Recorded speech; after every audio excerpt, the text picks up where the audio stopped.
मेरा छोटा भाई अब मुझे अपना बचा हुआ खाना नहीं खाने देता। मैं क्या करूं? रात के खाने से ठीक पहले मुझे एक बहुत चलने वाली पोस्ट दिखी। मेरा छोटा भाई मुझे अपना बचा हुआ खाना नहीं खाने दे रहा है। मैं क्या करूं? इस पे जवाब पहले ही 99 से ज्यादा हो गए थे। ओपी, क्या तुम्हारे घर वाले तुम पे जुल्म कर रहे हैं? क्या तुम्हें कानून की मदद चाहिए? बचा हुआ खाना खाना बंद करो, मैं तुम्हें पैसे भेज दूंगा, जाओ और एक अच्छा खाना खाओ।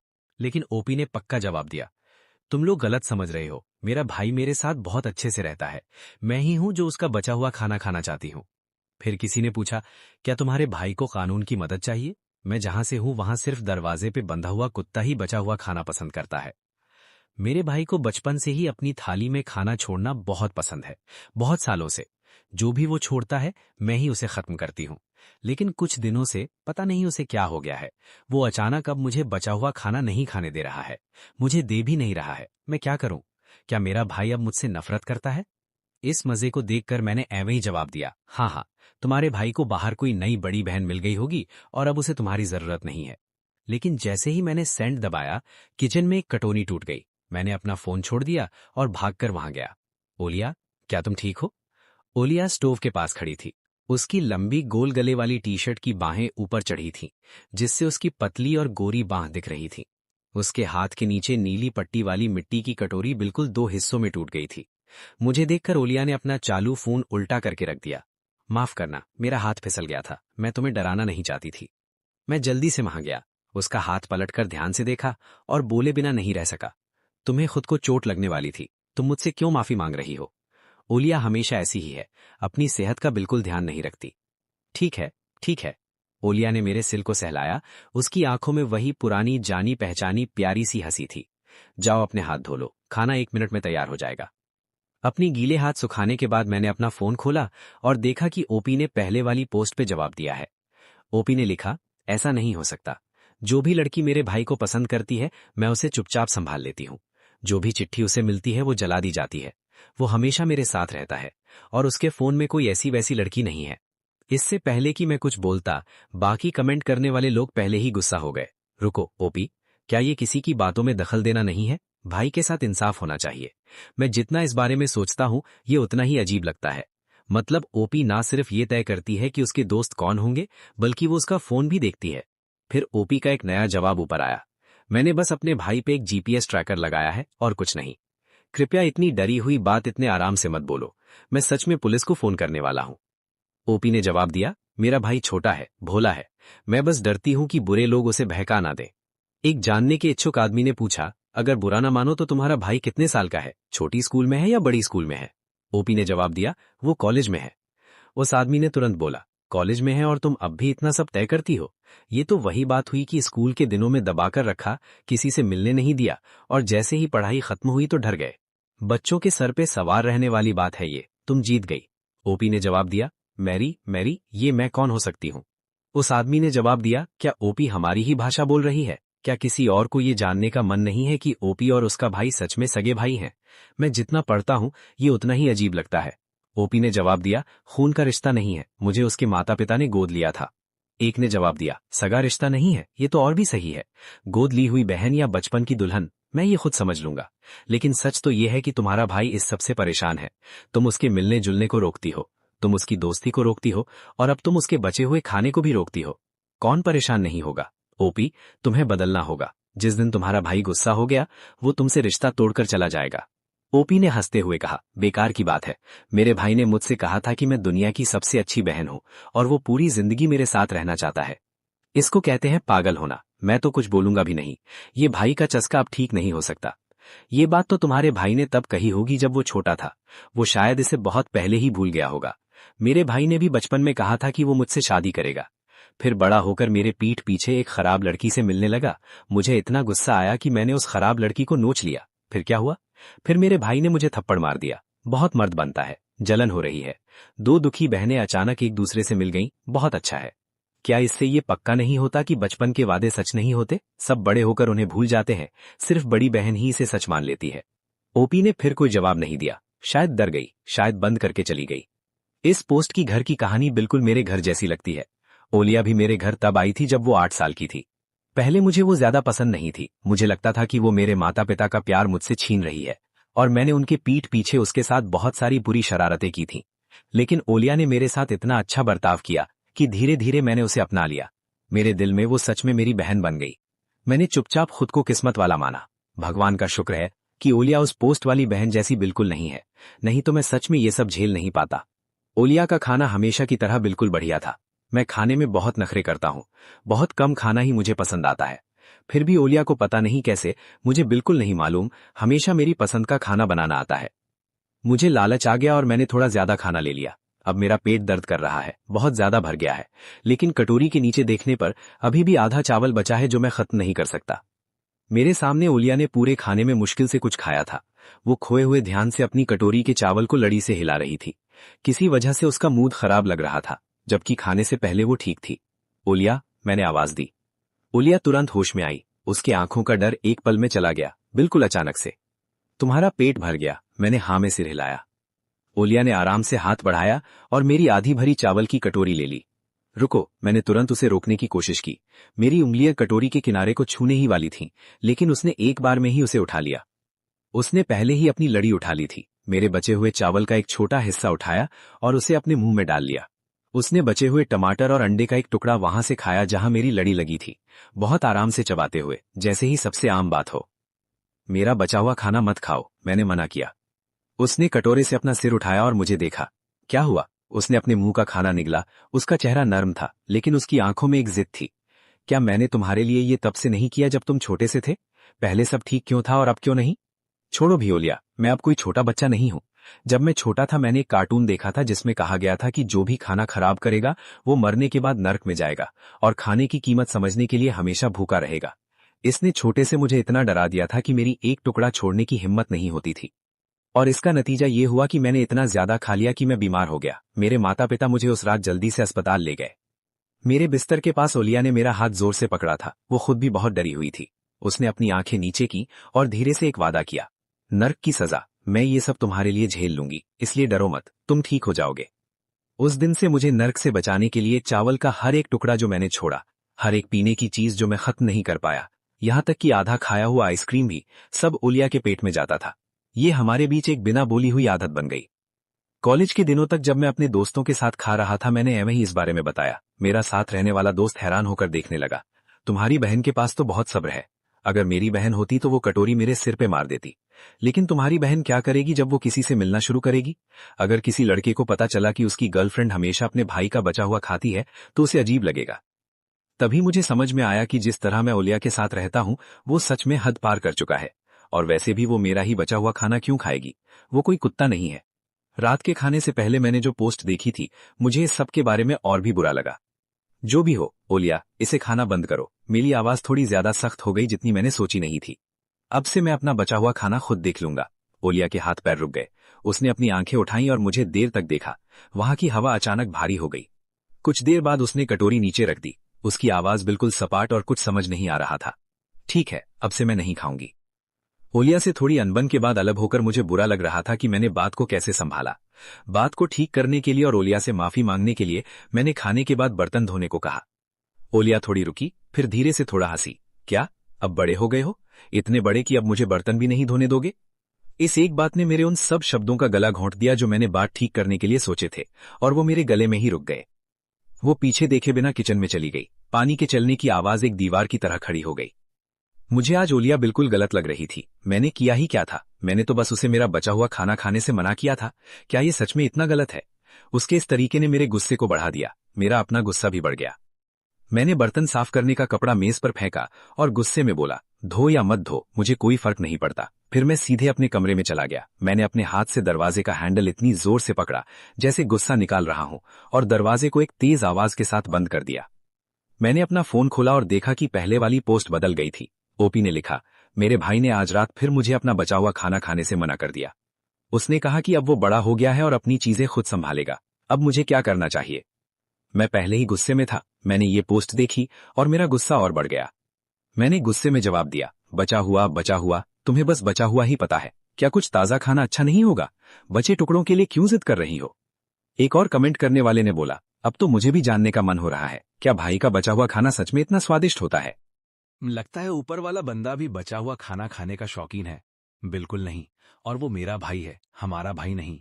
एक कमेंटर ने रिप्लाई किया, ये यैंडरे तो कुछ अलग ही चीज है। सच में, अगर कुछ काम ना आए तो बस अपने भाई के सामने भीख मांगो कि वो तुम्हें खाने दे।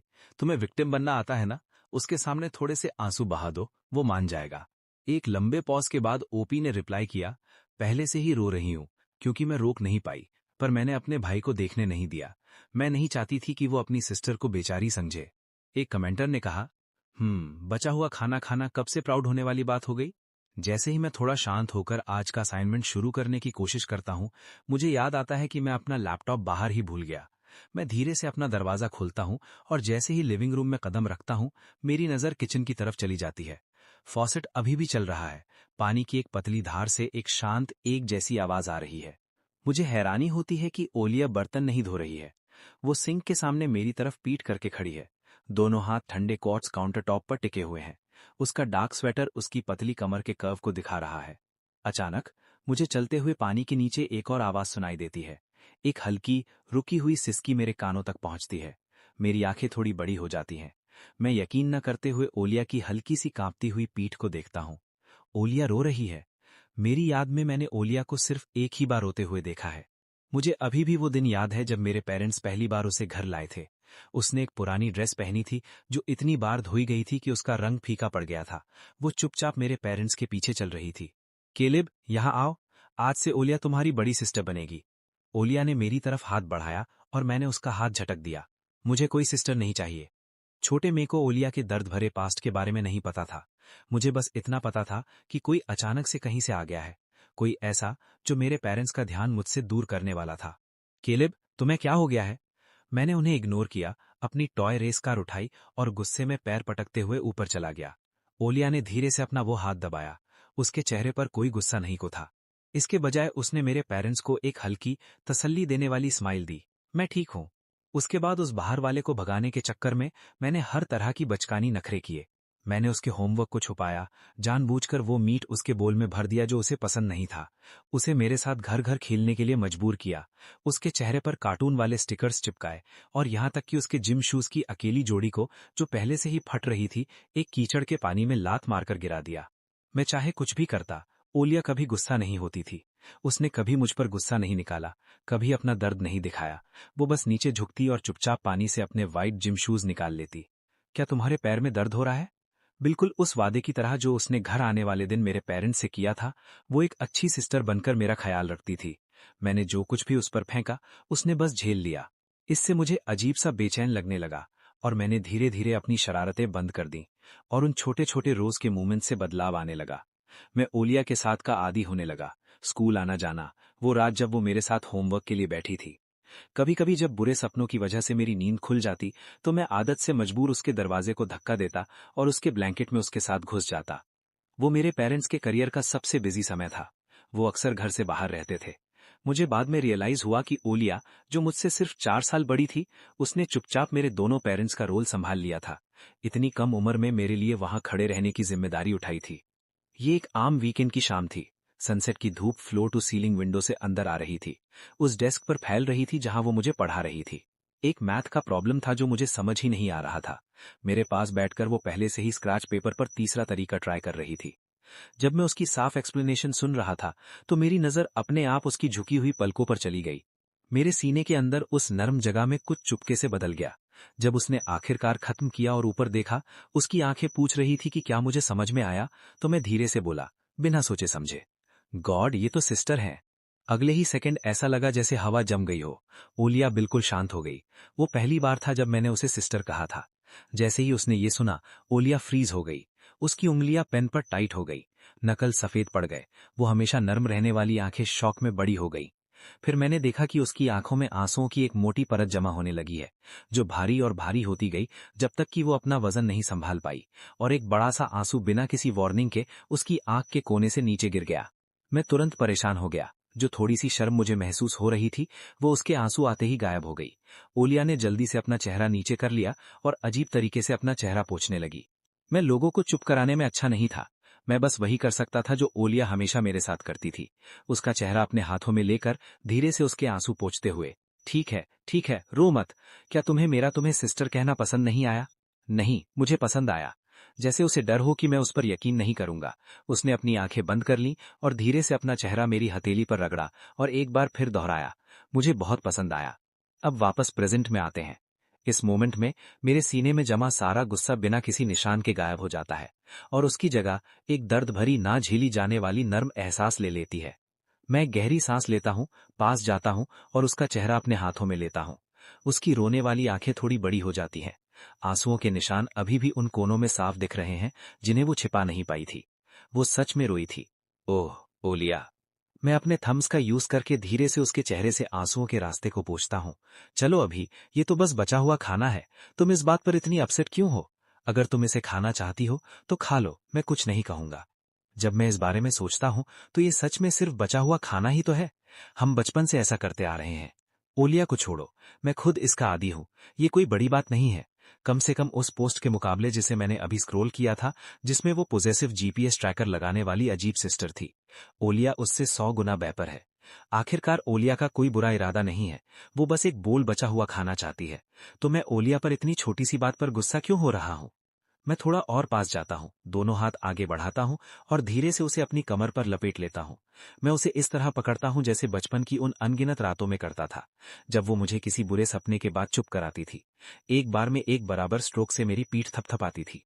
ओलिया, रो मत, ये मेरी गलती है। नहीं, ये मेरी गलती है। वो अपना सिर मेरी गर्दन के कोने में झुका लेती है। उसके बाल मेरी स्किन पर थोड़ी खुजली कर रहे हैं। मैं चाहती हूं कि मैं तुम्हारे छोटे वर्जन को हमेशा पकड़कर रखूं। ये भूल जाती हूं कि तुम अब बड़े हो गए हो, तुम्हारे अपने थॉट्स हैं। पर ओलिया जितना खुद को कसूरवार मानती है, मुझे उतना ही गिल्टी फील होता है। क्या बड़ा होना अच्छी बात नहीं है? ये तुम्हें हर समय मेरे बारे में चिंता करने से बचाता है। मैं सच में चाहती हूं कि मैं तुम्हारे लिए पूरी जिंदगी चिंता कर सकूं। चलो अभी, और ऐसी सिस्टर कहाँ है जो अपने भाई का हमेशा ख्याल रखती है? क्या होगा जब तुम्हें किसी से प्यार हो जाएगा और तुम्हारी शादी हो जाएगी? ओलिया कोई जवाब नहीं देती। वो बस मुझे और टाइट पकड़ लेती है। तुम्हारा क्या होगा? जब तुम्हें किसी से प्यार होगा तो क्या तुम अपनी सिस्टर को चाहना बंद कर दोगी? मैं फ्रीज हो जाता हूं। मैंने सच में इस बारे में नहीं सोचा था। ओलिया के मुकाबले, जिसे बड़े होते हुए अनगिनत लव लेटर्स मिले थे, लड़कियों के साथ मेरी किस्मत सच में बहुत खराब है। उन लड़कियों को तो भूल ही जाओ जिन्हें क्रश हो या जो फ्लर्ट करें। यहां तक कि स्कूल में मेरे पास आने के लिए तैयार लड़कियां भी सच में नहीं है। वैसे भी अभी मेरी लाइफ में ऐसा कोई नहीं है। ये याद करते हुए कि ओलिया अभी कितनी अपसेट थी, मैं उसकी हाँ में हाँ मिलाने का फैसला करता हूँ। बिल्कुल नहीं, मेरी सिस्टर से कोई कैसे कंपेयर कर सकता है? तुम सबसे अच्छी हो। ओलिया एक खुशी वाली हल्की सी आवाज निकालती है। मुझे अपनी बाहों में धीरे से झुलाती है। मेरी बात से बहुत खुश दिख रही है। ओलिया के साथ पैचअप करने के बाद मेरा मूड काफी हल्का हो जाता है। एक बार जब मैं कल सुबह वाला असाइनमेंट खत्म कर लेता हूं तो बॉडी स्ट्रेच करता हूं। जब मैं अपना फोन खोलता हूं तो वो अभी भी पहले वाली स्क्रीन पर ही है। उस थ्रेड पर सैकड़ों और कमेंट्स आ गए हैं। कुछ गुस्सा निकाल रहे हैं, कुछ एडवाइस दे रहे हैं, पर उनमें से ज्यादातर बस आग में घी डाल रहे हैं। तुम छुप क्यों रही हो? क्या तुम्हें नहीं पता आंसू एक औरत का सबसे बड़ा वेपन होते हैं? तुम किसका इंतजार कर रही हो? ओपी, वो बचा हुआ खाना अपने आप नहीं खाया जाएगा। अगर भाई का बचा हुआ खाना उसकी सिस्टर को नहीं मिलेगा तो और किसको मिलेगा? हाँ हाँ, करती रहो। और ओपी का दिल एक बार फिर टूटने वाला है।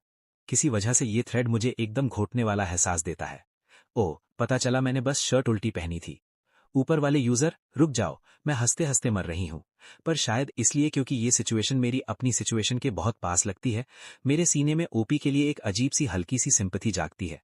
मैं सच में एक सजेशन देने ही वाला था, पर जब मैं ओपी के सबसे नए रिप्लाई पर स्क्रॉल करता हूं तो मेरे चेहरे पर स्माइल फ्रीज हो जाती है।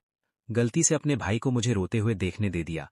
उसने मेरा चेहरा अपने हाथों में लिया, मेरे आंसू पोंछे, मुझे चुप कराया, यहां तक कि कहा कि ये तो बस बचा हुआ खाना है, मुझे जब चाहे खाने को कहा। गलती से लगता है, पूरी तरह से जानबूझकर किया गया था। ओपी फिर से जीत गई। वाओ, भाई सच में बहुत स्वीट है। वो अपनी फ्यूचर गर्लफ्रेंड के साथ और भी जेंटल होगा। अगले ही सेकंड वो कमेंट डिलीटेड दिखाता है। ओपी रिप्लाई करती है, उसके बारे में चिंता करने की कोई जरूरत नहीं है। मेरे भाई ने खुद कहा है, मेरी सिस्टर से कोई कैसे कंपेयर कर सकता है? तुम सबसे अच्छी हो। ऊपर वाले यूजर, तुम्हें सच में उस यैंडेरेसिस को उकसाना था। ब्लॉक हो गई ना? उसे अपने भाई की बचपन में कही गई एक आम बात इतने सालों तक याद है। ये एक लाइन उसके साथ कब्र तक जाएगी। कहा था ना, आंसू काम करते हैं। थैंक्स, अभी तुम्हें साइट से 20,000 भेजे हैं। कितने? ओह नहीं, ये तो हाथ से निकल रहा है। मुझे वापस अच्छे वाले चैनल पर ले चलो। क्या ये गिव अवे अभी भी चल रहा है? यैंडेरेसिस, मैंने भी तुम्हें टिप्स दी थी सिस।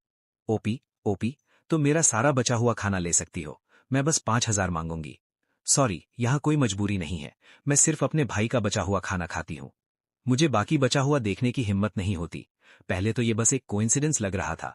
आखिरकार एल्गोरिदम्स जिस तरह काम करते हैं, आप ऐसी रिलेटेड पोस्ट्स पर पहुंच ही जाते हैं। और इसके अलावा जो इंसान पोस्ट कर रहा है वो ओलिया जैसा बिल्कुल नहीं है। ओलिया हमेशा से नर्म और समझदार रही है, ऐसी मशहूर जिससे लोगों को जलन हो, और वो हमेशा इस बात का ख्याल रखती है कि मुझे कैसा लग रहा है। दूसरी तरफ वो ओपी तो पूरी तरह से सब कुछ चलाने वाली पागल है।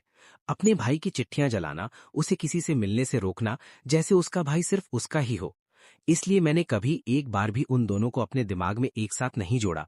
लेकिन क्या दुनिया में सच में इतना पक्का इत्तेफाक हो सकता है? ओपी ने जो भी नजारा बताया, जो भी बातें लिखी, वो सब आज रात मेरे और ओलिया के बीच हुई बातों से बिल्कुल क्यों मिल रही हैं?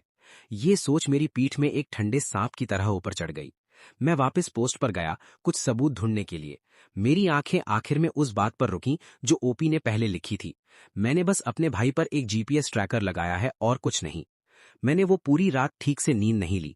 मुझे अपनी अलार्म की आवाज भी नहीं सुनाई दी, जब तक ओलिया ने मेरा दरवाजा नहीं खटखटाया, जिसने मुझे झटके से जगा दिया। उठो, नहीं तो तुम्हारी क्लास छूट जाएगी। कॉलेज में रहने के लिए कमरे तो मिलते हैं, पर मुझे कभी सच में वहां नहीं रहना पड़ा। ओलिया को चिंता थी कि मैं वहां ढल नहीं पाऊंगा, इसलिए पढ़ाई शुरू होने से पहले ही उसने मुझे कैंपस के पास एक घर खरीद कर दे दिया। और उसे चिंता थी कि मैं अकेले ठीक से नहीं खाऊंगा, चाहे उसका काम कितना भी ज्यादा हो। वो जब भी समय मिलता यहाँ आती और मेरे लिए खाना बनाती, बिल्कुल कल रात की तरह। ओलिया मेरा इतना ख्याल रखती है।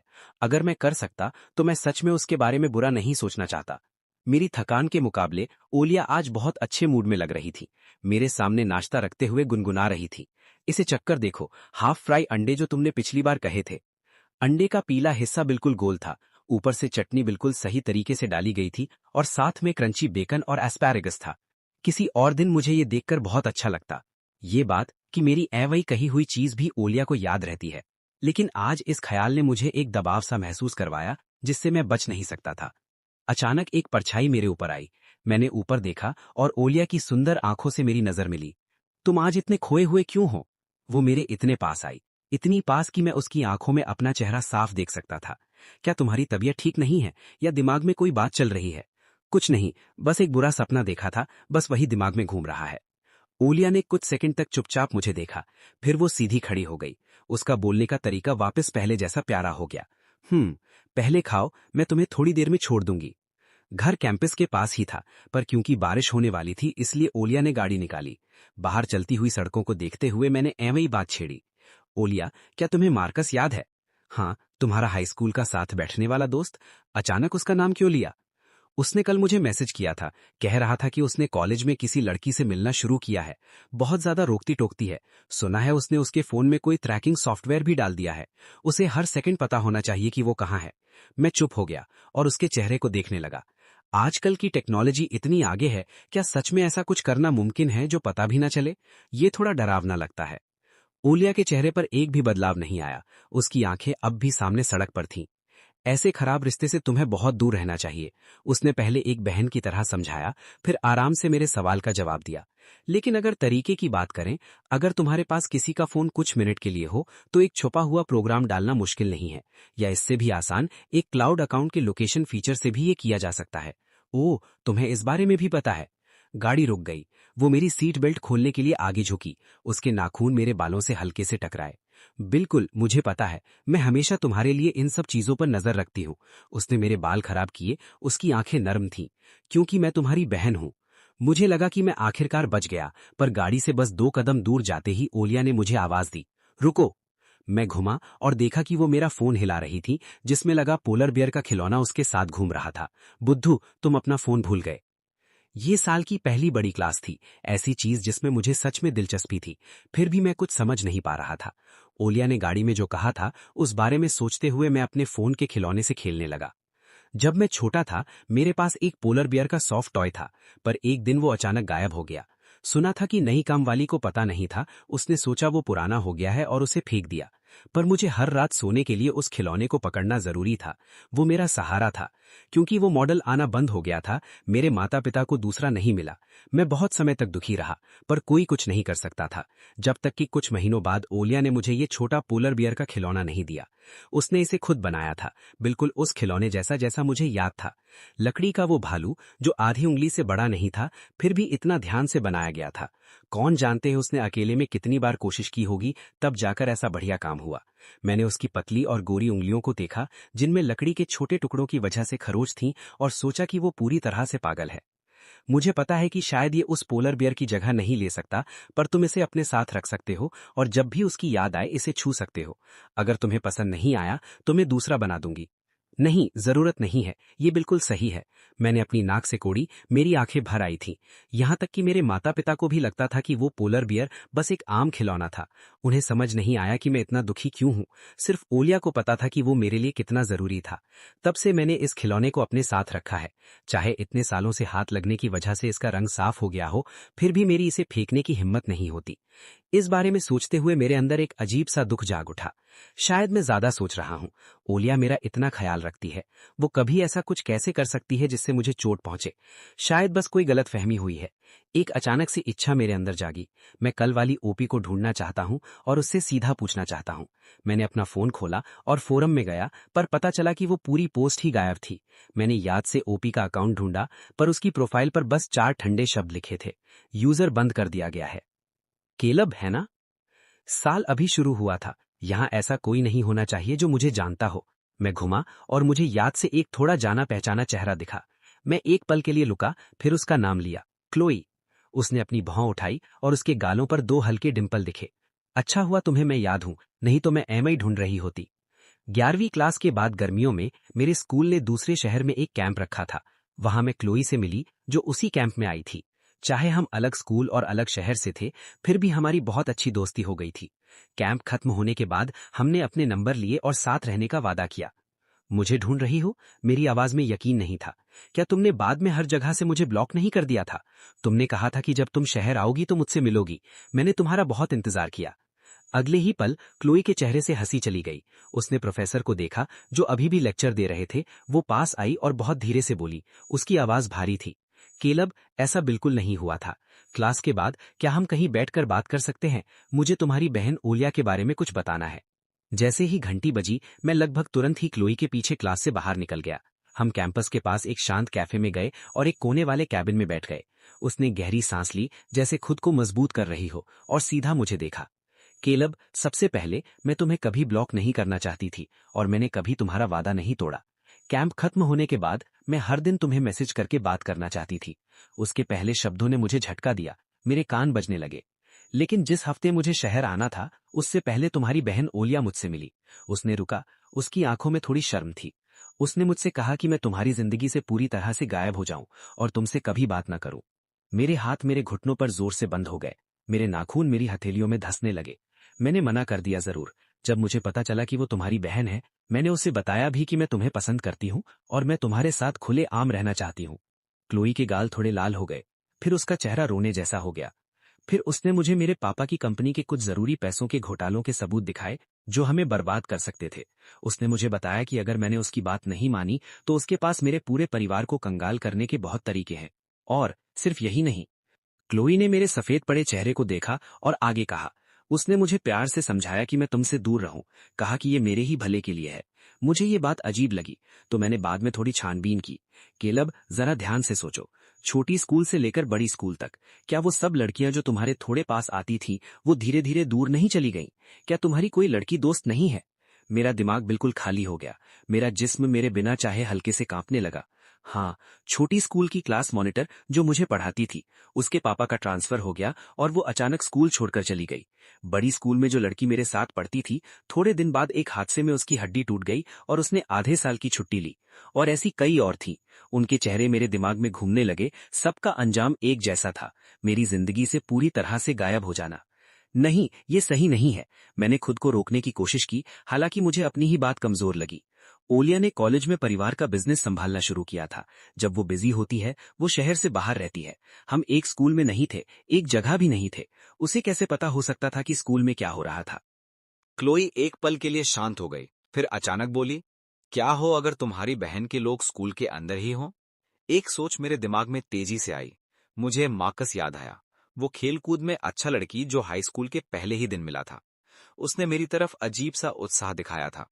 हम आराम से दोस्त बन गए और 3 साल तक साथ बैठे। लेकिन अजीब बात है, पढ़ाई खत्म होने के बाद वो दूर हो गया और थोड़े दिन बाद उसका पूरा परिवार शहर छोड़कर चला गया। हम फिर कभी नहीं मिले। अब जब मैं इस बारे में सोचता हूँ, छोटी स्कूल में मेरा सबसे अच्छा दोस्त भी ऐसा ही था। पढ़ाई शुरू होने के थोड़े दिन बाद ही हम जल्दी पास आ गए, पर पढ़ाई खत्म होते ही हमारा रब्ता अजीब तरीके से टूट गया। मैं हमेशा सोचता था कि यह बस एक इत्तेफाक था, या शायद मैं ही दोस्ती निभाने में खराब हूं। पता चला कि ऐसा कुछ नहीं था। एक ठंडी सी लहर मेरे अंदर दौड़ गई। मेरी उंगलियां मेरे बिना चाहे कांपने लगी। तभी मेरे फोन की स्क्रीन अचानक चमकी और लकड़ी की मेज पर वाइब्रेशन होने लगी। स्क्रीन पर ओलिविया नाम चमक रहा था। मैंने जवाब नहीं दिया, काटा भी नहीं, बस स्क्रीन के बंद होने का इंतजार किया। लेकिन 5 सेकंड से भी कम में फोन फिर से चमका। इस बार वाइब्रेशन पहले से ज्यादा तेज थी। इस बार मैंने बिना सोचे समझे तुरंत साइड का पावर बटन दबा दिया। पूरी दुनिया शांत हो गई। जब भी ओलिविया किसी काम से शहर से बाहर जाती है, वो मुझे बहुत देर तक समझाती है, पर वो सबसे ज्यादा जोर मेरे फोन पर देती है। बाहर जाते वक्त फोन हमेशा साथ रखना और उसे चार्ज करना मत भूलना। अगर मेरी तुमसे बात नहीं हो पाती तो मुझे बहुत चिंता होती है। मैंने बिना ध्यान दिए हाँ कह दिया था। सोचा था कि ये कोई बड़ी बात नहीं है, जब तक कि एक दोपहर में सो रहा था और मैंने आदत के मुताबिक फोन को साइलेंट पर रख दिया। मैं बिल्कुल गहरा सो रहा था और जब मैं उठा, ओलिविया जिसे शहर से बाहर होना चाहिए था, बिल्कुल मेरे सामने खड़ी थी, जैसे अभी अभी सीधा प्लेन से उतर कर आई हो। तुमने मुझे डरा दिया था। पहली बार ओलिविया ने बिना हंसी के मुझसे बात की थी। उसकी नजर भारी और गहरी थी। मैं अभी अभी उठा था, मेरा दिमाग खाली था और मुझे लगा मैं सपना देख रहा हूं। अगले ही पल उसने मेरी गर्दन पर जोर से काट लिया। मैं हैरान होकर उसे देखता रहा, पर उसका चेहरा बिल्कुल सपाट था। ये तुम्हारी सजा है बात नहीं मानने की। उसके बाद मैं बहुत ध्यान रखता था और कभी ओलिविया का फोन नहीं छोड़ता था, क्योंकि मुझे पता था वो मेरा कितना ख्याल रखती है, कितनी चिंता करती है और मैं उसे कितनी आसानी से चोट पहुंचा सकता हूं। मुझे बुरा लगता था, लेकिन आज उसके खिलाफ ऐसा करने के बाद भी मुझे कोई सुकून नहीं मिला। क्लोई की आंखों में चिंता थी। वो थोड़ा रुकी, फिर उसने अपना हाथ बढ़ाया और मेरे ठंडे हाथ पर अपना हाथ रख दिया। कैलेब, क्या तुम ठीक हो? उस अचानक के छूने ने मुझे चौंका दिया। अपनी आदत के मुताबिक मेरी उंगलियां हिली और मैं हाथ खींचना चाहता था, पर जैसे ही मैंने ऊपर देखा, मेरी नजर क्लोई के कंधे के पार कैफे की बड़ी शीशे वाली खिड़की पर गई। अगले ही पल जब मैंने बाहर खड़े इंसान को देखा तो मेरी सांस रुक गई। बाहर सड़क पर लोग जल्दी जल्दी निकल रहे थे और ओलिविया बिल्कुल वहीं खड़ी थी। उसका खड़े होने का तरीका हमेशा की तरह ठंडा था। वो उस भीड़ में बिल्कुल अलग लग रही थी, जो बारिश से बचने के लिए भाग रही थी। एक हाथ में फोन था, जो अभी भी कान से लगा था, जैसे सुन रही हो। स्क्रीन की हल्की रोशनी उसके सुंदर चेहरे पर पड़ रही थी और उसकी आंखें सीधे क्लोई के हाथ पर थीं, जो मेरे हाथ पर था। कैफे के दरवाजे की घंटी एक तेज आवाज के साथ बजी। ओलिविया ने दरवाजा धकेला और अंदर आ गई। वो हमारी मेज के पास रुकी। उसकी आंखें मेरे चेहरे पर टिकी, उसकी आवाज नर्म थी। कैलेब, तुमने मेरा फोन क्यों नहीं उठाया? चलो, मैं यहां तुम्हें घर ले जाने आई हूं। उसने क्लोई को एक बार भी नहीं देखा, जैसे वो वहां हो ही नहीं। क्लोई अचानक खड़ी हो गई। उसकी आवाज में गुस्सा था। मिस ओलिविया, कैलेब अभी नहीं जाना चाहता। उसका अपना जीवन है, कृपया उसकी पसंद का ध्यान रखें। तभी ओलिविया ने धीरे से अपनी नजर क्लोई पर डाली। उसकी आंखों में कोई गुस्सा नहीं था, बस एक ठंडा दबदबा था। उसने एक हल्की सी हंसी निकाली, जो तेज थी। उसके होंठ थोड़े खुले और शब्द बर्फ की तरह निकले। तुम होती कौन हो? क्लोई का चेहरा तुरंत लाल हो गया। ओह, मुझे तुम याद आए। ओलिविया ने उसे जवाब देने का मौका नहीं दिया और उसी शांत खराब आवाज में बोलती रही। 2 साल पहले मैंने तुम्हें एक रास्ता दिया था। अगर तुम सच में उसका थोड़ा भी ख्याल रखती हो तो कैलेब के पास आने का रास्ता ढूंढ लेती, चाहे तुम्हारे सिर पर बंदूक क्यों ना हो। लेकिन तुम, कुछ धमकियां, थोड़ा फायदे नुकसान का ध्यान, और तुमने बिना सोचे ऐमी उसे छोड़ दिया।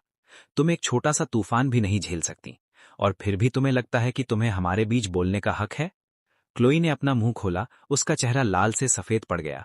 वो एक शब्द भी नहीं बोल पाई। मैं ओलिविया की इस खराब बात को सुन रहा था और सोच रहा था कि क्या ये इसलिए है क्योंकि ओलिविया को पता है वो अब इसे छिपा नहीं सकती, या इसलिए क्योंकि उसकी नजर में वो अब भी नहीं सोचती कि उसने कुछ गलत किया है। मैं खड़ी हुई क्लोई के पास से निकलकर ओलिविया के पास गया। उसके चेहरे का वो ठंडा रंग एक पल में गायब हो गया और उसकी जगह फिर से वही नर्म मास्क आ गया। वो मुझे देखकर धीरे से मुस्कुराई, जैसे वो तेज बोलने वाली और दबाव बनाने वाली औरत अभी थी ही नहीं। ओलिविया ने आदत के मुताबिक अपना हाथ बढ़ाया, मेरा हाथ पकड़ना चाहती थी, जैसे वो हमेशा करती है। पर मैंने अचानक अपना जिस्म घुमाया और उसके हाथ से बच गया। वो एक पल के लिए रुकी, फिर आराम से अपना हाथ पीछे खींच लिया, बिल्कुल वैसे ही जैसे मैं बचपन में उससे गुस्सा होता था। वो चुपचाप मेरे पीछे एक ध्यान रखने वाले की तरह खड़ी हो गई। जैसे ही हम घर पहुंचे, ओलिविया ने हमेशा की तरह काम शुरू किया। वो नीचे झुकी और जूते के कैबिनेट से मेरी चप्पल निकाली, उन्हें मेरे सामने बिल्कुल सही तरीके से रख दिया। क्या तुम थक गए हो? रात के खाने में क्या खाओगे? मैं तुम्हारे लिए बनाती हूँ। जैसे कुछ हुआ ही ना हो। मैंने अपने जूते नहीं बदले, मैं बस वहां खड़ा रहा। उसके हाथ पैर रुक गए। वो धीरे से सीधी खड़ी हो गई। कैलेब, क्या तुम सच में एक ऐसी औरत की कुछ बातों पर भरोसा करोगे जिसे तुम बस कुछ दिनों से जानते हो? एक ऐसी जिसके बारे में तुम कुछ नहीं जानते? उस बहन के ऊपर जिसने तुम्हें बड़ा किया? ओलिविया ने अपनी आंखें नीचे की और एक दुखी हंसी दी। मैं कैफे में भी समझाया था, अगर वो सच में तुम्हारे साथ रहना चाहती तो वो मेरी कुछ बातों की वजह से तुम्हें नहीं छोड़ती। जब मैं छोटा था तब से हर एक लड़की जो मेरे पास आने की कोशिश करती थी, हर एक दोस्त जिस पे मैंने भरोसा किया जो मेरे साथ रहता था, तुमने उन सबको दूर कर दिया है ना? हाँ, मैंने किया, लेकिन कैलेब तुम उस समय बहुत छोटे थे, तुम्हें समझ नहीं थी। छोटी स्कूल में तुम्हारा जो पहला दोस्त था, वो तुम्हारी पीठ पीछे तुम्हारी बातें बाहर निकालता था और तुम्हारे बारे में बुरा बोलता था। और हाई स्कूल में जो लड़की तुम्हारे पास आई थी, वो एक साथ कई लड़कों से मिल रही थी। वो बिना चलचलन वाली लड़की थी। मैं बस नहीं चाहती थी कि तुम उन खराब चीजों को देखो। तो तुमने खुद ही ये तय कर लिया कि मेरी जिंदगी में कौन लोग होंगे। मैं उसके बहाने सुन रहा था और मुझे बहुत बुरा लग रहा था। मैं बस तुम्हें चोट लगते हुए नहीं देख सकती, किसी डर से भी नहीं, क्योंकि मैं तुम्हारी बहन हूं। ठीक है, अगर तुम्हारे पास इस सब की वजह थी, तो जीपीएस ट्रैकर का क्या? ओलिविया, तुमने मेरे फोन में ऐसी चीज क्यों डाली? मेरा सवाल सुनकर ओलिविया कुछ कदम पीछे गई। तो आज सुबह गाड़ी में वो सवाल एमी नहीं थे, वो एक इम्तिहान था, है ना? वो फिर से मेरी तरफ आई। क्लोई के बिना भी, उसकी कही बातों के बिना भी, तुमने मुझ पर भरोसा करना बंद कर दिया था, है ना? मेरा जवाब देने का मन नहीं हुआ। फिर ओलिविया ने एक गहरी सांस ली और एक ऐसी शांति के साथ जिसमें कोई जान नहीं थी, उसने दरवाजे के पास टूल बॉक्स से एक हथौड़ी निकाली और उसे आराम से मेरे सामने रख दिया। अगर तुम सच में सोचते हो कि मैं इतनी खराब इंसान हूं, उसने अपनी आंसुओं से भरी आंखें उठाईं, उसकी नजर टूट चुकी थी जब वो मुझे देख रही थी। तुम इस फोन को सबसे अच्छे दुकानदार के पास जांच के लिए ले जा सकते हो, या अगर तुम्हें डर है कि मैं इसमें कुछ बदल दूंगी, तो इसे अभी अपने हाथों से तोड़ दो। उसकी आवाज बहुत ज्यादा कांप रही थी। इसे तोड़ दो और मैं तुम्हें तुरंत एक नया खरीद कर दे दूंगी। तुम चुनना, तुम पासवर्ड लगाना, मैं उसे हाथ नहीं लगाऊंगी, देखूंगी भी नहीं। वो रो रही थी, मुश्किल से बोल पा रही थी। आंसू और तेज गिर रहे थे। क्या तुम्हें थोड़ा भी सुकून मिला? क्या तुम मुझ पर थोड़ा और भरोसा नहीं कर सकते? उसकी बातों ने मुझे सोचने पर मजबूर कर दिया कि क्या मैंने उसे गलत समझा है। एक ही चीज थी जो ओलिविया मुझे हमेशा साथ रखने को कहती थी। जो चीज मैं हमेशा साथ रखता हूं, वो मेरा फोन है। लेकिन उसका तरीका इतना खुला था, मुझे जांच करने दे रही थी जैसे वो चाहे। वो पक्का जानती थी कि फोन साफ है। अचानक मुझे वो पोस्ट याद आई जो मैंने उस दिन देखी थी। नहीं, ये सही नहीं है। जो चीज मैं हमेशा अपने साथ रखता हूं, जो कभी मुझसे दूर नहीं होती, वो सिर्फ फोन नहीं है। मैंने वो ठंडी हथौड़ी उठाई और जैसे ही ओलिविया की आंखें अचानक फटी की फटी रह गईं, मैंने उसे जोर से उस पोलर बियर के खिलौने पर मारा जिसे मैंने सालों से संभाल कर रखा था। एक तेज आवाज के साथ वो छोटा भालू दो हिस्सों में टूट गया। उसके अंदर एक छिपे हुए हिस्से से एक बहुत छोटी चीज नीचे गिरी, जमीन पर टकराई। वो एक बहुत छोटा सुनने वाला डिवाइस यानी माइक था, जो हथौड़ी की चोट से आधा टूट गया था। वहां की हवा रुक गई। जिसके बचाव की, जिस मना करने की उम्मीद मैंने की थी, वो कभी नहीं आया। उस शांति में मैंने ओलिविया को हंसते हुए सुना। मैंने ऊपर उसकी तरफ देखा और देखा कि उसके चेहरे का वो दुखी रंग पूरी तरह से चला गया था। उसकी जगह एक ऐसी चीज ने ले ली थी जिसे मैं कोई नाम नहीं दे सकता। एक ऐसी चीज जो लगभग तारीफ जैसी थी। इतने समझदार, ये भी तुम्हें धोखा नहीं दे सका? वो बिना छिपी हुई हंसी, जैसे वो अपने मास्क की आखिरी परत उतार रही हो। इसने मुझे बिना वजह कपा दिया। ये सब मेरी गलती है। उसका गर्म हाथ मेरे गाल पर आया। वो अब भी खुद के बारे में सोच रही थी, पर उसके मानने का तरीका सही नहीं था। मैं पूरी जिंदगी तुम्हारी एक बढ़िया बहन बनना चाहती थी, पर मैं पकड़ी गई। इस पल में ओलिविया को अंदर से थोड़ा सुकून मिला। वो बम जिसे वो सालों से संभाल रही थी, आखिरकार चल गया था। पुरानी यादें अचानक ऊपर आने लगीं। वो उस समय के बारे में सोचने लगी जब उसके माता पिता की मौत हो गई थी और वो एक रिश्तेदार के घर से दूसरे रिश्तेदार के घर भटकती रही थी।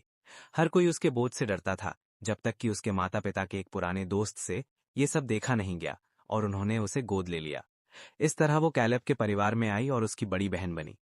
ओलिविया अंदर से अच्छी तरह जानती थी कि वो एक बिन बुलाए मेहमान से ज्यादा कुछ नहीं थी। उस घर में कोई भी चीज उसकी नहीं थी। उसे एक परछाई की तरह रहना पड़ता था। हर कदम ध्यान से उठाना पड़ता था। कभी एक निवारा ज्यादा खाने की हिम्मत नहीं की, कभी आवाज उठाने की हिम्मत नहीं की, इस डर से कि उसे फिर से छोड़ न दिया जाए। जब तक कि एक दोपहर के खाने में उसके सो कॉल्ड छोटे भाई ने अचानक अपना बचा हुआ चावल उसकी कटोरी में डाल दिया और ऐसे दिखाया जैसे उसने कोई बड़ा तीर मार लिया हो। तुम्हें यह सब खत्म करना होगा। मैं बस एक पल के लिए उसे देखती रही और उसका इरादा समझ गई। कैलेब मुझे शुरू से पसंद नहीं करता था। ये शायद मुझे परेशान करने का उसका एक और तरीका था।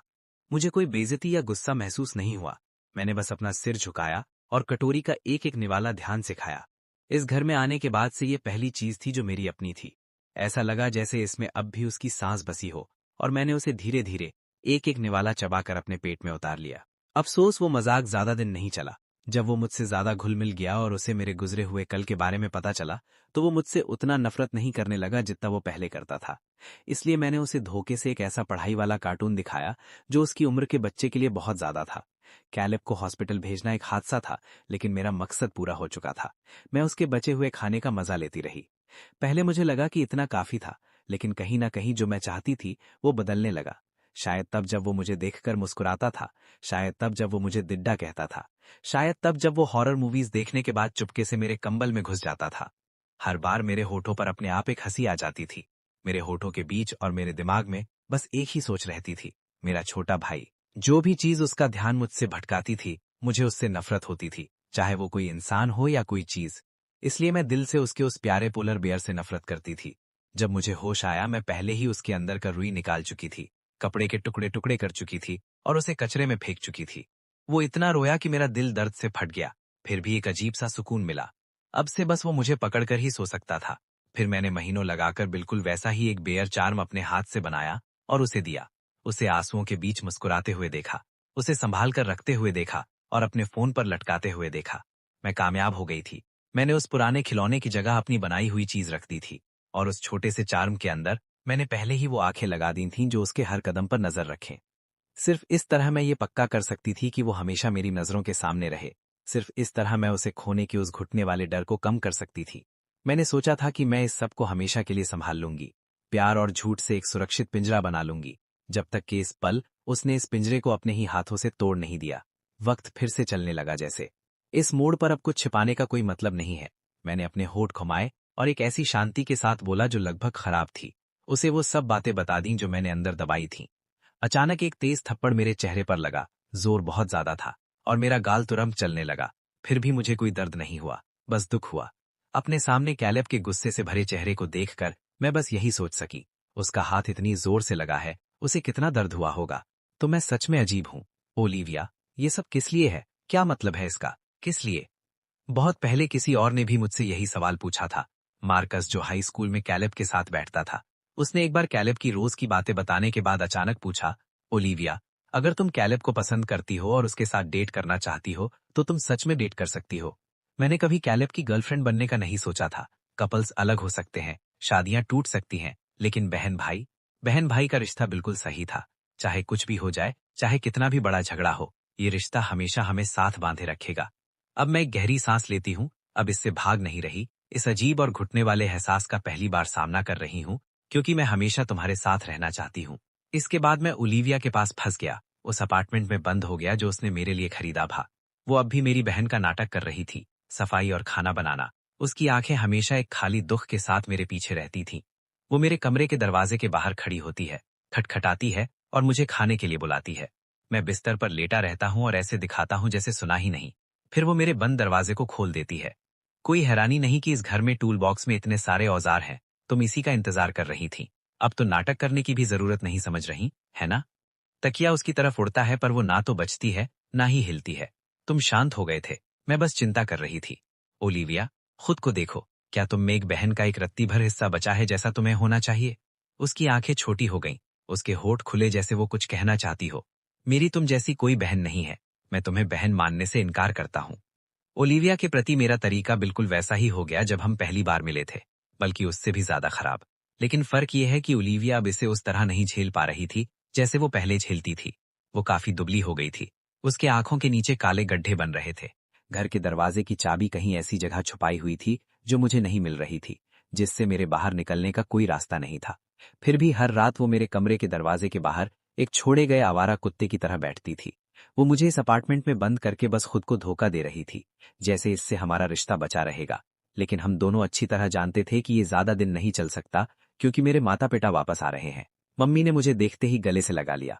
बेटा, क्या तुम्हें मेरी याद आई? मैंने हाँ में सिर हिलाया। उन्होंने मुझे ऊपर से नीचे देखा। तुम दुबले लग रहे हो। क्या तुमने अपना खाना फिर से अपनी बहन को दे दिया? ओलिविया सामान रखकर हमारे पीछे से निकल कर आई और उन्हें हेलो किया। मम्मी, पापा। मम्मी ने उसे एक बार देखा और हैरान हो गई। ओलिविया, तुम इतनी दुबली क्यों हो गई हो? ओलिविया ने मेरी तरफ देखा, एक छोटी सी हंसी दी और कुछ नहीं कहा। पापा ने चिंता की कुछ बातें की, फिर उसके साथ कंपनी के मामलों पर बात करने लगे। मैं पूरे समय ओलिविया की नजर खुद पर महसूस कर सकता था। वो एक ऐसे कैदी की तरह लग रही थी जो अपनी सजा का इंतजार कर रहा हो। असल में इस बार हमारे वापस आने की वजह ये पूछना है कि क्या तुम शहर से बाहर किसी यूनिवर्सिटी में जाना चाहते हो? मैंने पता किया है, उस यूनिवर्सिटी में तुम्हारा पसंदीदा सब्जेक्ट भी है और वो दुनिया में काफी मशहूर है। अगर तुम चाहो तो हम इसका इंतजार कर सकते हैं। मैंने इनकार नहीं किया। मैंने बस कहा, मुझे सोचने दीजिए। तभी हमारे पास एक तेज गिरने की आवाज आई और साथ ही पापा के डरने की आवाज। ओलिविया जमीन पर गिर गई थी, बेहोश होकर। उसे तुरंत हॉस्पिटल ले जाया गया। रिपोर्ट्स में बहुत ज्यादा कमजोरी और लो ब्लड शुगर निकला। मेरे माता पिता हैरान थे। ओलिविया लगभग कभी बीमार नहीं होती थी। बचपन में उसे कभी सर्दी खांसी भी मुश्किल से होती थी। इन पिछले कुछ हफ्तों में ओलिविया के सामने मैं खाना ना खाने का नाटक कर रहा था, उसके हाथ का खाना खाने से इनकार कर रहा था और चुपके से बाहर से खाना मंगवा रहा था। मेरा खुद को भूखा रखने का कोई इरादा नहीं था, लेकिन ओलिविया अलग थी। अगर मैं नहीं खाता था तो वो भी कुछ नहीं खाती थी। वो इतने दिन तक टिक पाई, ये उसकी अच्छी सेहत की वजह से था। आखिरकार वो और नहीं झेल पाई। बेहोश होने पर भी ओलिविया के माथे पर लकीरें थीं। मम्मी हॉस्पिटल के कमरे में खड़ी थी। उन्होंने पापा को देखा और मुझसे पूछा, कैलेब, क्या तुम्हारा और ओलिविया का झगड़ा हुआ है? तुमने अचानक हमसे बात की, हमें वापस बुलाया, यहाँ तक कि हमारे लिए बाहर के स्कूल्स देखने को कहा, लेकिन हमारे जाने से पहले हमने तुमसे पूछा था, क्या तुमने ही ओलिविया के साथ रहने की जिद नहीं की थी? मेरे माता पिता बिल्कुल काम में डूबे हुए लोग हैं। उनका काम हमेशा पहले आता है। सालों से वो बाहर अपना बिजनेस बढ़ा रहे हैं और यहाँ की कंपनी पूरी तरह से ओलिविया के कंधों पर थी। जब वो जा रहे थे, उन्होंने मुझसे पूछा था कि क्या मैं साथ चलना चाहता हूँ, लेकिन ओलिविया को बिल्कुल अकेला छोड़ने का ख्याल बहुत खराब लगा, इसलिए मैं रुक गया। पापा ने बात को संभालने की कोशिश की। बहन भाई एक रात में रिश्ता नहीं तोड़ते, बस बात कर लो। मैंने अपनी आंखें नीची की और कहा, मैं नहीं चाहता कि ओलिविया अब मेरी बहन रहे। मम्मी रुक गईं, तुरंत समझ गईं कि मेरा क्या मतलब है। लेकिन तुम जानते हो, मैंने इस बारे में ओलिविया से पहले ही पूछा था। वो नहीं चाहती। हाँ, मुझे पता है। मेरे माता पिता के जाने से पहले ओलिविया ने उन्हें खुद बताया था कि वो बस मेरी बहन बनना चाहती है, मेरे साथ रहना और मेरा ख्याल रखना चाहती है। मैंने एक ठंडी हंसी निकाली। ऐसा नहीं है कि वो नहीं चाहती, उसकी हिम्मत नहीं है। वो डरती है कि जैसे ही हमारा रिश्ता बदलेगा, वो बहन भाई जितना पक्का नहीं रहेगा। वो बिल्कुल डरपोक है। अगर मैं उसे इस तरह के तरीकों से उसके असली एहसास का सामना करने पर मजबूर नहीं करता, तो पता नहीं वो कब तक मेरी बहन बनने के खोल में छिपने का प्लान बना रही थी। पापा शांत हो गए। फिर आखिरकार उन्होंने एक आह भरी, बस बात को ज्यादा दूर मत खींचना। मेरे माता पिता ने पहले थोड़ा और रुकने का प्लान बनाया था, लेकिन अफसोस बाहर की कंपनी में अचानक कोई दिक्कत आ गई और उन्हें जल्द से जल्द वापस जाना पड़ रहा था। ओलिविया अब भी हॉस्पिटल में थी, इसलिए मैं उन्हें छोड़ने एयरपोर्ट गया। हमने भी ओलिविया को बड़ा होते देखा है। अगर तुम दोनों सच में साथ रह सकते हो तो हमें सुकून मिलेगा। उसने हमेशा तुम्हें पहले रखा है, लेकिन इसका फायदा उठाकर उसे परेशान मत करना। मैं थोड़ा अजीब महसूस कर रहा था। मैं उसे कैसे परेशान कर रहा हूँ? अगर मैं उन्हें बताता कि ओलिविया ने क्या किया है, तो उसकी कोई भी चीज मेरी चीजों से कम नहीं थी। लेकिन बेशक मेरा अपने माता पिता को इस बारे में कुछ भी बताने का कोई इरादा नहीं है। ओलिविया को इस मोड़ तक लाना आसान नहीं था। अपने माता पिता को सिक्योरिटी से जाते हुए देखने के बाद मैं हॉस्पिटल वापस जाने ही वाला था कि पीछे से एक नरम ठंडा जिस्म मुझसे आकर लिपट गया। ओलिविया मुझे जोर से गले लगा रही थी। कैलेब, मैं गलत थी, मुझे पता है मैं गलत थी। मत जाओ प्लीज। वो अभी भी हॉस्पिटल के गाउन में थी, नंगे पैर, उसकी सांस फूली हुई थी। अगर तुम मुझे अपनी बहन के रूप में स्वीकार नहीं कर सकते तो मुझे अपने साथ किसी और रूप में रहने दो। कुछ भी, बस मुझे छोड़कर मत जाओ। एयरपोर्ट पर बहुत से लोग हमें हैरानी से देख रहे थे। मैं चाहता था कि वो मेरा हाथ छोड़ दे, पर उसकी बातों ने मेरी उत्सुकता बढ़ा दी। एक अलग रूप? किस तरह का? कैसे? एक नौकरानी, मेड की तरह? मेरी बात पर मुझे खुद हैरानी और हंसी आ गई। वो वहीं जम गई और दुख से मुझे देखने लगी। मैंने उसका हाथ झटक दिया और उसके गुनाह गिनवाने लगा। ओलिविया, तुम पर मेरा बहुत उधार है। तुमने मेरी लव लेटर्स छिपाए, हर उस रिश्ते को खराब किया जो मेरा बन सकता था, और मुझे एक आम प्यार महसूस करने का मौका नहीं दिया। तुम इस सब का हर्जाना कैसे भरोगी? वो फिर से ऐसे जम गई जैसे मेरी बात समझ ही ना पा रही हो। उसकी आंखों में थोड़ा कन्फ्यूजन था। आंसुओं के बीच एक छोटी सी उम्मीद चमकी। क्या तुम्हारा मतलब है कि तुम सच में मेरे साथ रहने को तैयार हो? मैंने तुरंत उसकी बात काटी। मैंने तुमसे डेट करने की बात कब की? मुझे मेरा वो पोलर बेयर प्लशी वापस चाहिए। तुम्हें किसने हक दिया मेरी चीजों को मेरी इजाजत के बिना तोड़ने का? तुम्हें मुझे एक ऐसा यूनिक प्लशी देना होगा जो सिर्फ मेरी सुने और मुझे कभी धोखा ना दे। ये मांग उसकी समझ से बिल्कुल बाहर थी। वो बस मुझे देखती रही, समझ नहीं पा रही थी कि मैं किस तरह के प्लशी की बात कर रहा हूं। उसे इस तरह खोया हुआ देखकर मैं जाने के लिए घूम गया। जो भी हो, मैं जा रहा हूं। नहीं, मैं समझ गई। वो तुरंत घबरा गई। उसने मुझे पकड़ लिया, बिना ये सोचे कि प्लशी का क्या चक्कर है। मैं वही बनूंगी, बस मत जाओ। तुम जो चाहोगे मैं वही बनूंगी, जैसे चाहोगे मैं हर्जाना भरूंगी। तभी मैं मुश्किल से रुका। तो केलब, अपना प्लेन टिकट और पासपोर्ट मुझे संभालने के लिए दो। एक उंगली दो तो पूरा हाथ पकड़ती है। ये मत सोचना कि मैंने तुम्हें माफ कर दिया है। मैं नजर रखूंगा। अगर तुमने सही काम नहीं किया तो मैं तुम्हें किसी भी वक्त निकाल सकता हूं। उस बीच ओलिविया ने दुनिया का हर एक सफेद पोलर गेयर प्लशी ढूंढ निकाला।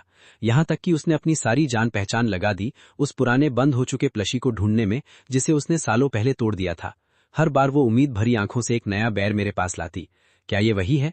और मैं बस आराम से अपनी आंखें उठाता और एक सपाट, बिना किसी एहसास के आवाज में जवाब देता, नहीं। उसके कंधे तुरंत झुक जाते और वो चुपचाप उस बैर को एक तरफ रख देती।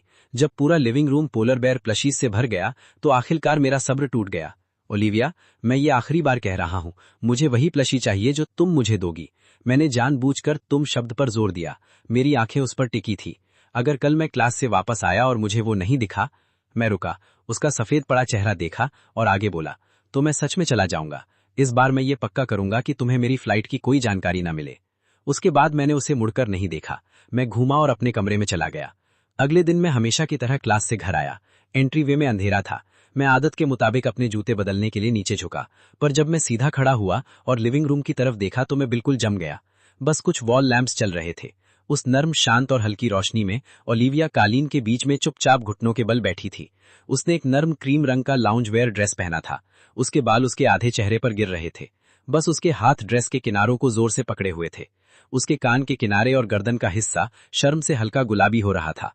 वो नजारा ही अपने आप में हैरान करने वाला था, पर जिस चीज ने मेरी सांस रोक दी वो था उसके सर पर जो था, एक नर्म, थोड़ा अजीब सा पर प्यारा सफेद बैर का हुड, और उसकी गर्दन के पास एक जानी पहचानी सुनहरी घंटी लटक रही थी, बिल्कुल वैसे ही जैसे उस पोलर बेयर प्लशी में थी जिसे उसने सालों पहले तोड़ा था। उसकी हर एक धीरे सांस के साथ वो एक हल्की सी आवाज निकाल रही थी। उसने मुझे देखा, उसका गला मुश्किल से हिला और उसने कमरे की शांति को तोड़ा। केलब, क्या ये वही बैर है जो तुम्हें चाहिए था? मेरा दिल मेरे सीने में जोर से धड़का। एक बहुत बड़ा और सुकून देने वाला कंट्रोल का एहसास मेरे अंदर दौड़ गया। मैं धीरे धीरे आगे बढ़ा। मेरे कदम हल्के थे, जैसे किसी ऐसे जंगली जानवर के पास जा रहा हूं जिसे आखिरकार पालतू बना लिया गया हो। मैंने अपनी उंगलियों से धीरे से उसकी गर्दन पर लगी घंटी को छुआ। मार्कस का नजरिया। असल में मार्कस उन दोनों की इस अजीब कहानी के हर एक पल का गवाह था। अब ये उसकी तरफ की कहानी है। भीड़ से बचते हुए मैं स्कूल के प्लेग्राउंड के एक शांत कोने में गया। मैंने उस जाने पहचाने नंबर पर फोन किया, अपनी बॉस को उसके भाई की रोज की बातों की रिपोर्ट देने के लिए। हाँ, कैफेटेरिया का टमाटर और अंडा आज काफी पसंद आया। उसने आज बहुत खाया। आजकल वो एक एनिमे के पीछे पागल है। कल रात पूरी रात देखा और आज क्लास में सो रहा था। क्या उसे फीमेल लीड पसंद है? लगता है उसे थर्ड फीमेल लीड ज्यादा पसंद है, जो मेल लीड की अडॉप्टेड बहन है जिसका कोई खून का रिश्ता नहीं है। हाल ही में स्कूल की बास्केटबॉल चेयरलीडिंग स्क्वाड की एक लड़की उस पर काफी ध्यान दे रही है। उसने वीकेंड पर बाहर जाने के लिए पूछा है। हाँ, उसने साफ मना नहीं किया, कहा कि वो सोचेगा। सारी बातें बताने के बाद मैंने सुकून की सांस ली और फोन काट दिया। मेरी बहन ने क्या कहा? मैं तुरंत घूमा और देखा कि जिस इंसान की मैं रिपोर्ट दे रहा था वो बिल्कुल मेरे पीछे खड़ा था। ओलिविया ने कहा वो जितना जल्दी हो सके वापस आकर इसे संभालेगी। केलब ने अपनी आंखें छोटी की और खुशी से हंसा। तो मैं इस वीकेंड ओलिविया से मिल पाऊंगा, है ना? लगता है मुझे कुछ नए कपड़े खरीदने चाहिए। तुमने अच्छा काम किया। क्यों ना स्कूल के बाद मेरे साथ कुछ गेम गियर लेने चलो? मैं नए लेवल पर अटक गया हूं। मैं कांपा और बार बार मना करने लगा। नहीं शुक्रिया, नहीं शुक्रिया। इन दोनों पागल भाई बहन के साथ एक सेकंड भी बिताना मेरी जिंदगी के साल कम कर देता है। एक तरफ वो बहन है जो अपने भाई की चिंता करना बंद नहीं कर सकती और मुझे उस पर नजर रखने को कहती है। दूसरी तरफ वो भाई है जो अच्छी तरह से जानता है कि उसकी बहन चिंता करती है पर फिर भी उसे परेशान करना पसंद करता है। इस बीच में फंसा मैं क्या करूं? कम से कम मैं मिडिल मैन हूं तो ये सब मुफ्त में नहीं हो रहा था। पर अगर आप मुझसे पूछें कि इन दोनों में से कौन ज्यादा डरावना है तो मेरा वोट बिना किसी डर के केलब को जाएगा। हमने पूरा हाई स्कूल साथ बिताया है तो बेशक मैं बाकी लोगों से ज्यादा जानता हूं। मुझे पता है केलब के पास एक सीक्रेट बैकअप फोन है। वो ब्रेक्स के दौरान उसे निकाल कर देखता है। मैंने एक बार गलती से उस फोन के फोटो एल्बम की झलक देखी थी जो उसकी बहन की फोटोज से भरी हुई थी। हर तरह की जगह, हर समय की फोटोज और ज्यादातर छुप कर ली गई थी। मुझे ये भी पता है कि केलब का एक सीक्रेट बर्नर अकाउंट है जो उसकी बहन की हर एक सोशल मीडिया प्रोफाइल को फॉलो करता है। यहां तक कि उसने ओलिविया का अपना बर्नर अकाउंट भी ढूंढ निकाला था। वो बस चुपचाप उसकी जिंदगी पर नजर रखता था, इस बात से बिल्कुल अनजान कि वो जो कर रहा है उसमें कुछ गलत है। कभी कभी जब वो उसके अकाउंट पर किसी को ज्यादा बात करते देखता तो उसे गुस्सा आता। फिर वो मुझे मजबूर करता फोन करने के लिए और कोई झूठी खबर बनवाता जैसे उसके भाई को किसी और से प्यार हो गया है, बस उसे परेशान करने के लिए। मैं कभी ऐसा नहीं करना चाहता था। आखिरकार चाहे खबर झूठी हो, एक बार ओलिविया ने सुन लिया तो जो भी इसमें शामिल होता उसकी हालत खराब होने वाली थी। जब मैं मना करता तो केलब मेरे सामने पैसे फेंक देता। मैं मना नहीं कर पाता था। खैर, ज्यादातर मैं पैसों को मना नहीं कर पाता था। तो मैं ओलिविया को फोन करता, अपनी रोज की रिपोर्ट देता और केलब अभी भी मुझे घूरते हुए देखकर मैंने थोड़ा सोचा और आखिरकार कह दिया, ओलिविया, अगर तुम ये सब इसीलिए कर रही हो क्योंकि तुम केलब को पसंद करती हो और उसके साथ डेट करना चाहती हो तो असल में तुम कर सकती हो, तुम सीधे उससे कन्फेस कर सकती हो। केलब शांत हो गया, मेरे साथ लाइन के दूसरी तरफ ओलिविया के जवाब का इंतजार करने लगा। मैं कैसे कर सकती हूँ? मैं बस पूरी जिंदगी उसकी बहन बनना चाहती हूँ। ओलिविया को ऐसा कहते सुनकर मैं हैरान रह गया। किस तरह की बहन अपने भाई के साथ ऐसा करती है? मैंने आदत के मुताबिक केलब की तरफ देखा, सोचा वो गुस्से में होगा। हैरानी की बात है वो नहीं था। उसने चुपचाप ओलिविया का जवाब सुना, फिर अचानक हंसा। उसकी आंखों में कुछ ऐसी चमक थी जिसे मैं समझ नहीं पा रहा था और पूछना भी नहीं चाहता था। मैं बस फिर से कांपा।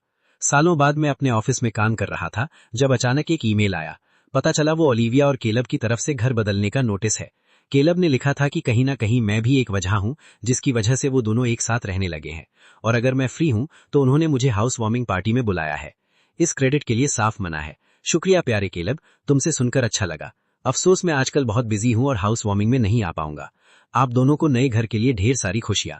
इन दोनों पागलों मुझ पर एक एहसान करना, अपने नए घर को साउंड प्रूफ बना लेना।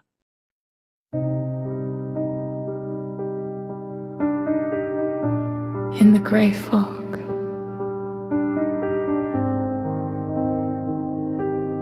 we praise the fool. Praise the fool beneath the silent dome.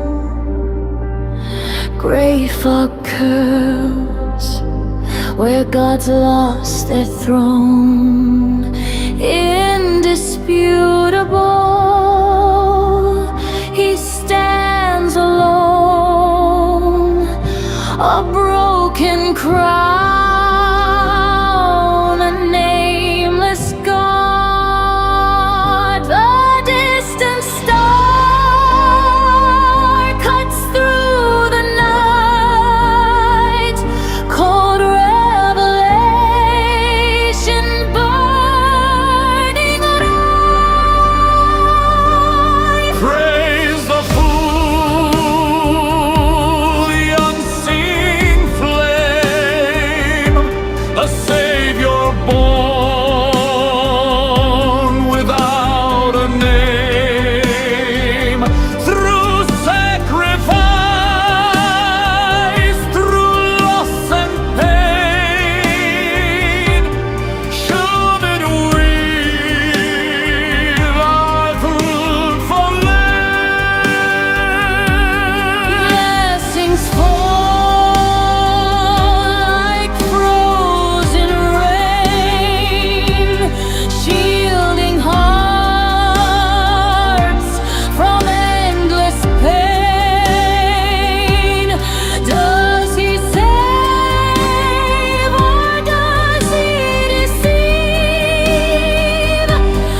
lost in loss, and time let us hold what voices can't.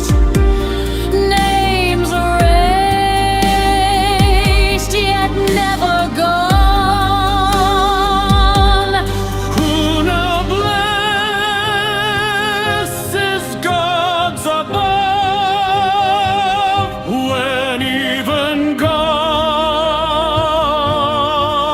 must stand?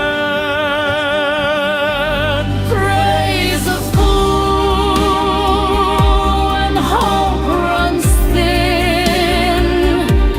At the edge where dreams begin, dream of home, of voices true, far beyond your sleep. We are waiting for you. Even the longest journey must come